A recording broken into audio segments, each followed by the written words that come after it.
to the fourth power. I'm not going to fill any of these out for you. You got to kind of pay attention and fill the next questions out on your own. I will go through all of them. And I'll point out which ones are more important than other ones. Okay, the first question is, what do you notice about the number of terms? The number of terms. So, for example, what I'm asking about is, this one has one term. Yeah? It's like one larger than the exponent? Yeah. No, that's perfect. Chris, did you hear that? Because that's really important. Yeah, the number of terms is one more than the exponent. Yep, it's one more than the exponent.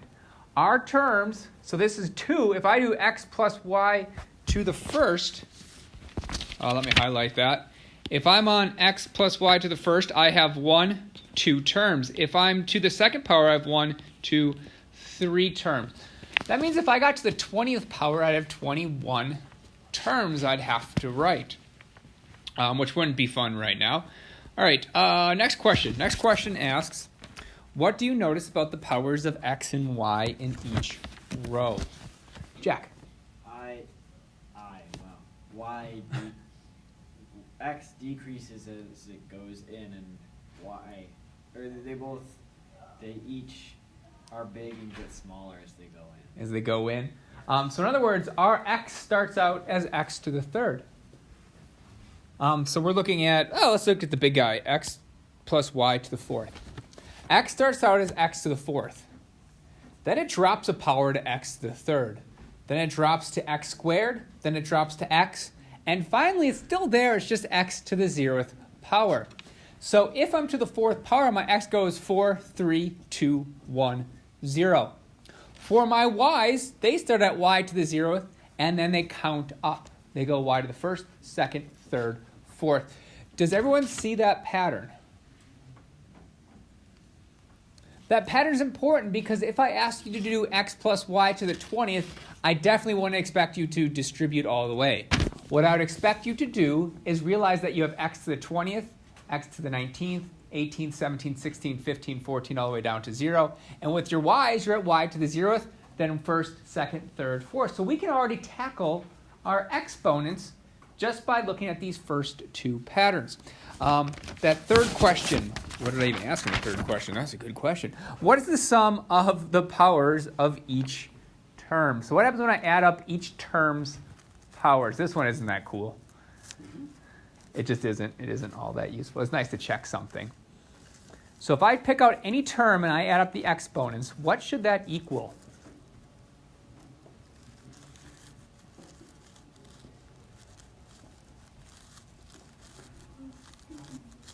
Luke?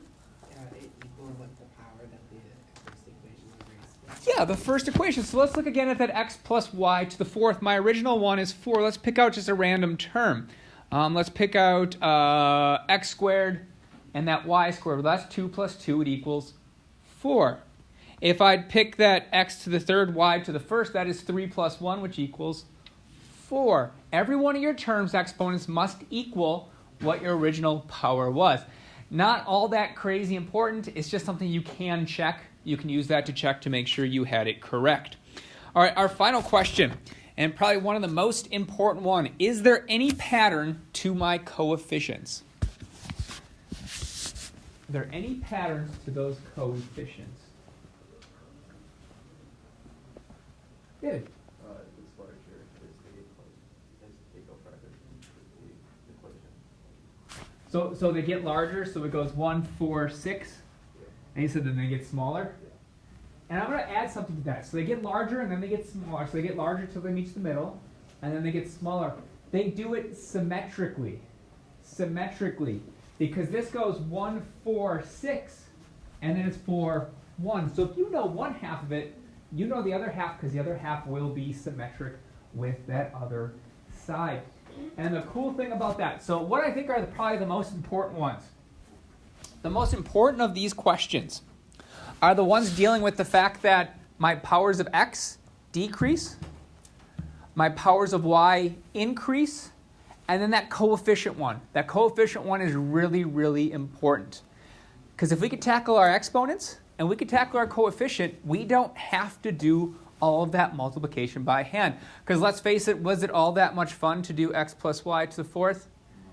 If it was okay, I would like to do it, but I would definitely wouldn't like to do it x to the 10th, or x plus y to the 10th. I personally would hate that. That would just be too much repetitive stuff. So we're going to break this down so we can do x plus y to the 10th and make it a lot easier on ourselves. The first thing we have to tackle are our coefficients.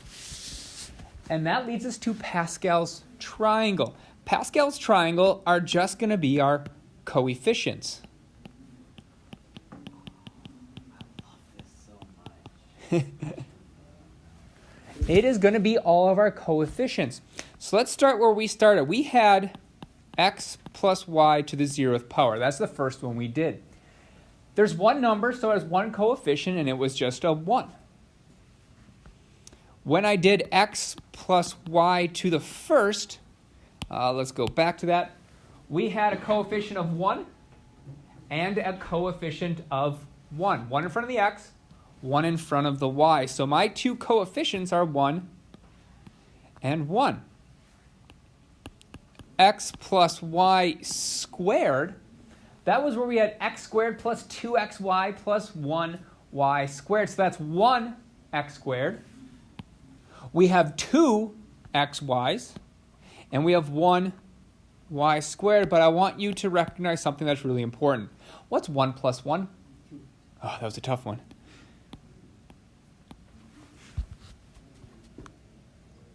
One plus 1 is 2. All right. Let's look at x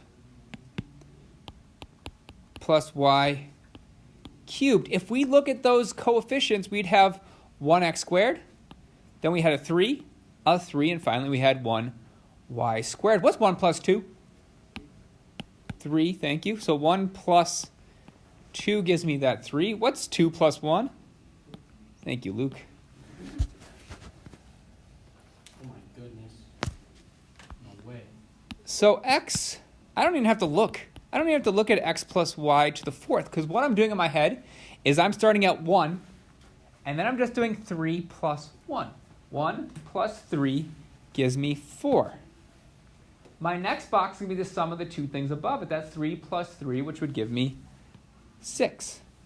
Then I have 3 plus 1 gives me 4. And finally, it's 1. And I know, without even looking up there, that those are the coefficients we should have written down. My final one would be x plus y to the 5th. We didn't do that one, but I know what values it should be. The coefficient should be 1, 5, 10, 10, 5, and 1. So couple this triangle with knowing the pattern of the exponents. Do we ever have to do the full multiplication if I do x plus y to the 4th? No. It was a huge waste of time. You're welcome. I just wasted 10 minutes of your time. But I'm impressing at how important it is. And I know for a fact the past couple ACTs or SATs had questions like this that were like, expand this, or give me the 20th term of this. And if I gave you x plus y to the 20th right now, and I said find the 15th term, you'd probably look at it and go, well, I'm going to guess at this one because it's going to take me like an hour just to do it. But it's going to be really easy once we know this pattern. So let's use this pattern to actually expand x plus 2 to the 4th. Expand. I like to throw L's and stuff. It's pretty cool. So we're doing x plus 2 to the 4th. I am not going to tackle the coefficients. I'm going to tackle the easy thing first, and that's our exponents. And what I mean by that is I'm going to put a little blank. And I'm going to go, well, I know for a fact this x right here is going to start with x to the 4th. And just for the sake of notes, I'm going to put this as 2 times 2 to the 0th power. Because technically 2 to the 0th power does exist there. All right, then doing our pattern, I'm going to say, well, I don't know the coefficient yet, but I do know x's exponents drop. It's going to go 4, 3, and the 2's exponents are going to increase by 1. So we have x cubed and 2 to the 1st. Plus, once again, I'm not worried about coefficient for right now. I'm just doing x squared 2 squared plus x to the first, 2 to the third, and finally x to the 0th, 2 to the 4th. Yes? What's going on there? Like, when it goes like blank x to the 4th, Mm-hmm. and then like goes to 2 to the 0, is that, are they multiplying each other? They're going to be multiplied by each other. It's kind of like, let's go back to this one. So you have x to the 4th. This is actually x to the 4th times y to the 0th power. Then it drops down to x third y to the first. Then it's x squared, x times y cubed, and y to the 4th. It's being multiplied together, but we can't simplify any further. When I throw a 2 in the y's place, so picture this as my y, right? We had x to the 4th times y to the 0th. Well, instead of y, I have a 2 holding its place, so it's going to be 2 to the 0th. I don't know what the coefficients are yet. That's why those blanks are there. I don't know what the coefficients are. However, if I look at Pascal's triangle, the 4th power has the coefficients of 1, 4, 6, 4, 1. So I can go ahead and fill those in. I can say, well, this is 1, 4, 6, 4, 1. And then I just need to simplify. Well, 2 to the 0th power is 1, so we really just have x to the 4th there. Plus, well, we have 4 times 2 to the first. 2 to the first is 2, times 4 is going to be 8. X cubed. Plus 2 squared is 4. Times 6 is going to be 24. X squared. Plus 2 cubed is 2 times 2 is 4 times 8 is 8. 2 times 2 is 4 times 2 is 8. 8 times 4 is 32. And finally, we have 2 to the 4th, which is going to be 8 times 2, which is going to be 16, times x to the 0th, which is just 1.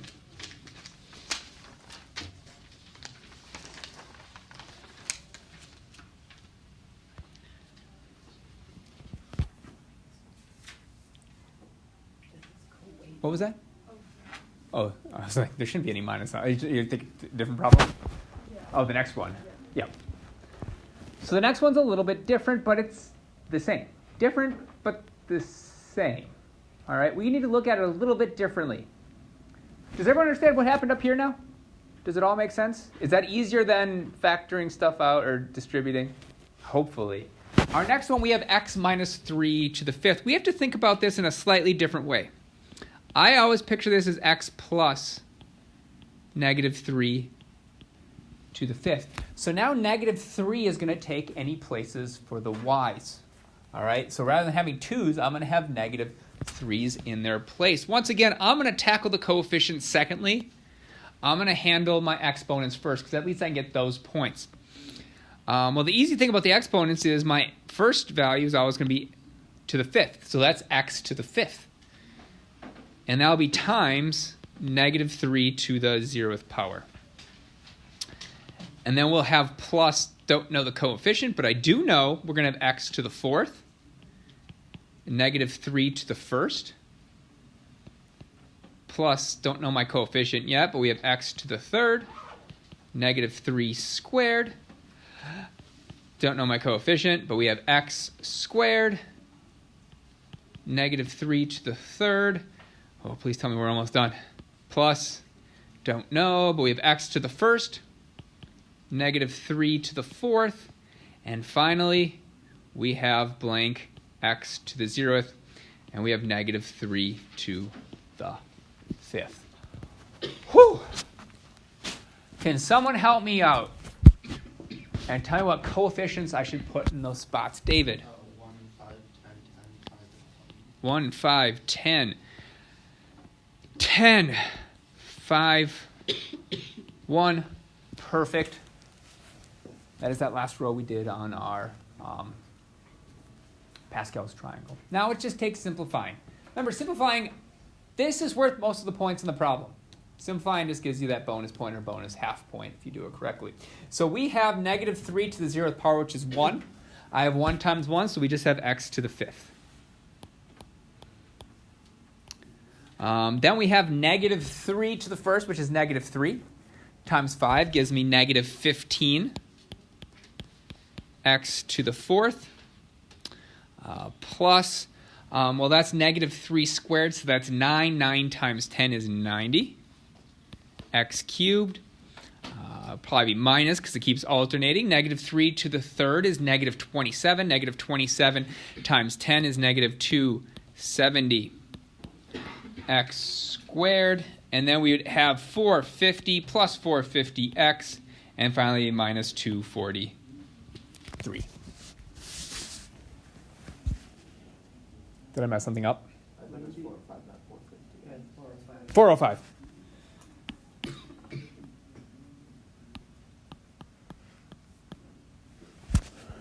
405.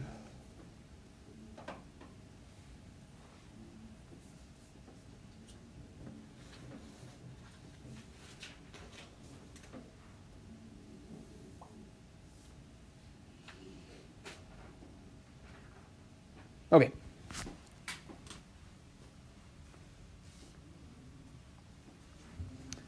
Any questions on those? So those are when those are kind of small, like to the 5th power. But when you get bigger, think about this. If I ask you for the 20th power, you would have to do 21 rows of Pascal's triangle. It sounds bad, yes. People did it on the test. People definitely did it on the test, but there's an easier way. And that is Pascal's triangle written as a series of combinations. If you rewrite Pascal's triangle as a series of combinations, don't worry about memorizing this. You're going to memorize a little formula, and it's going to make your life a lot easier. Trust me, it's not bad. It's not bad. All right, but we can rewrite Pascal's triangle with a series of combination problems, starting with 0, choose 0. Then it'd be 1, choose 0, 1, choose 1. 2, choose 0, 2, choose 1, 2, choose 2. So if you know what row you're on of the Pascal's triangle, you can figure out your leading coefficients by using your choice function. For instance, if I know that I have 1, 2, 3, 4, 5 terms, I'm going to do 4, choose 0, 4, choose 1, 4, choose 2, 4, choose 3, 4, choose 4. If I was on the 20th, I would use 19, choose whatever. But anyway, it leads us to a binomial theorem. I'm going to pick a different way to write that. So I'm going to say, let's say we have x plus y to the n. We're going to say that equals the summation. Don't worry about the summation signal or symbol. We're more worried about this is n, choose r. All right, and then it'll be x to the n minus r and y to the r power. Is it n minus r? Yes. Because as your r goes up, your x value is going to go down. Is that like rewriting the formula on the right? Yes, yes. I think this is an easier way to look at it. Yep, these are both the same thing. I just think this is an easier way to look at it.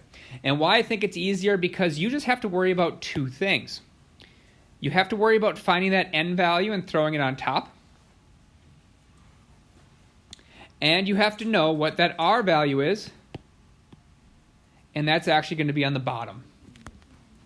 And why that's important is because how hard is it to really find that pattern of x's and y's? Since your x's start at the top and work their way down, and y's start at 0 and work their way up, it becomes pretty easy. So let's do an example, because I like examples versus just the equation. So we're doing x minus 2y to the 10th, and it says write the first 3 terms in this expansion. I do not want to have to write the Pascal's triangle until we get to that row. Yes?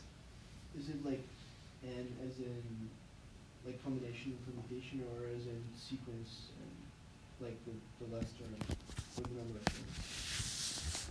It is your number of terms. It will also be your number of terms. Because this actually goes, but you don't have to worry about it being first or last. You just have to know what this n value is, and it's given to you. Oh, it's good. It's given to you. And let's do an example and then see if you still have that question.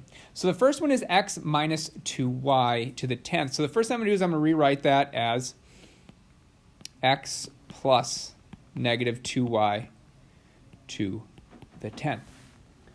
Once again, I think it's easier just to forget about your leading coefficients. Get your exponents down first, and then worry about coefficients secondly, because then at least you can get the points. So starting this off, we are going to have x. So I'm going to say, forget about the coefficient for a second, so let's leave it blank. I'm going to say we all start with that left term to the whatever power we were at, so that's x to the 10th. And then it's going to be times that negative 2y to the 0th power. Then we're going to add, don't care about the coefficient yet, we're just going to count down. This will be x to the 9th times negative 2y to the 1st. My third term, don't worry about the coefficient just yet, worry about your exponents. It'll be, so is 10, 9, x will be to the 8th. And my negative 2y went from 0, 1, 2. So we'll put a 2 on there. And it just asks for the first 3 terms. So that's all I care about. We'll put dot, dot, dot. It continues on. You could keep going if you needed to. This is not a good one to write out your Pascal's triangle until you get to that proper row. Not to mention you might pick the wrong row. Second of all, you don't want to have to write out the full thing. So rather than do that, we are going to use that formula right above, where we have n on top and r on bottom. So what goes on top? What goes on top is going to be whatever we started with. So I started with that 10. So that 10 is going to go on top.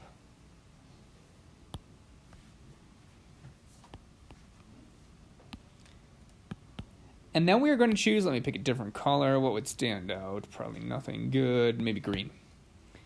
Then we're going to take this 0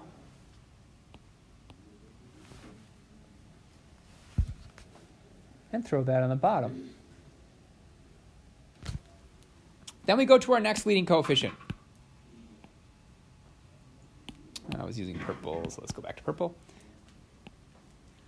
Well, we are going to stick with that 10 on top. And what's going to change is this is now going to be 1. Continuing on, the leading coefficient is going to be still 10 on top. And the only thing that's going to change is the 2 on the bottom. So that's going to be 10 choose 2 will be that leading coefficient. Now, to save us time, we are not going to do these combination problems. We're going to let our calculator do it for us. So for those of us that have not already done it on a calculator, take out your calculator and do it along with me. I'm going to pick a completely different one. Let's just say I'm doing 10 choose 5. How would I plug that in my calculator? So I'm doing 10 choose 5. How do I plug that in my calculator? First you got to turn it on. It looks just like that. First of all, you're just going to type a 10 in. Seems weird, but you type your 10 in first. Whatever your top value is, you type in. Then you're going to go to your math button. Your math button, which is 3 down from that blue one. You're going to hit your math button. And you're going to go over to your probability. Your probability has permutation and combination. So then you're going to go down to your combination, which is 3. And you'll see right now I have 10 choose, and whatever number I type after that is going to be what I choose. And I said choose 5. 10 choose 5 would be 252 option. It's going to make your life a lot easier on these. All right, using that fact, let's finish this off. All right, 10 choose 0. What's 10 choose 0? How many ways can you choose 0 items out of 10? Yeah. 1. Thanks, Juan. I like how you threw your voice over there. So we have 1 here. And what's negative 2y to the 0th power? Juan throwing his voice onto Nick. 1. Yes, it's 1 times 1, so we're just going to have x to the 10th. Our next one, what's 10 choose 1?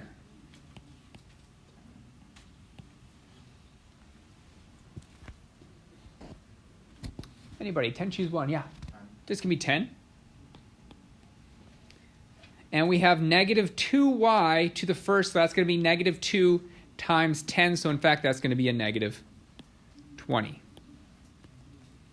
X to the 9th, sorry, I'm looking up. Y to the first. And finally, we do have a square, so it will be a positive. We have 10 choose 2. What's 10 choose 2? 45. It is 45. And negative 2 squared is 4. So what's 45 times 4? It is 180. So we have plus 180. And we should have x should drop a power to 8. Y should rise to 2. It just asked for the first 3 terms. We nailed it. We're good. Call it a day. Would it be hard to get the very last term? No. What would the very last term be? Like, just, you don't have to give it to me, just how would you find it? Yeah. You just flip the first terms, x and y. Yeah. So this would be negative 2y to the 10th, right? Yep. And it would just be that, negative 2y to the 10th. And this would be 10 choose 10, which is also 1. If you have 10 things, how many ways are there to choose 10 things? There's one way. You take all 10 things and you're like, got it.